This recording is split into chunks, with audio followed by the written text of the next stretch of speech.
மக்களை துன்பப்படுத்துவேன்.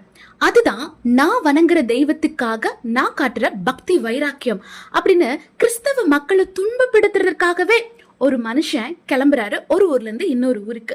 அப்போ வழியில தடை ஏற்பட்டு ஒரு சத்தம் கேட்குது, நீ துன்பப்படுத்துகிற இயேசு நானே அப்படின்னு. அவர் ரொம்ப ஆச்சரியப்பட்டு போறாரு. கிறிஸ்தவ மக்களை தானே துன்பப்படுத்துறதுக்காக கிளம்புறேன், ஆனா கிறிஸ்துவே வழியில எதிர்பட்டு நீ துன்பப்படுத்துகிற இயேசு நானே அப்படின்னு சொல்றாரே. கிறிஸ்தவ மக்களை துன்பப்படுத்தினா அது கிறிஸ்துவையே துன்பப்படுத்துவதற்கு சமம் என்பதை அந்த இடத்துல புரிஞ்சுக்கிறாரு.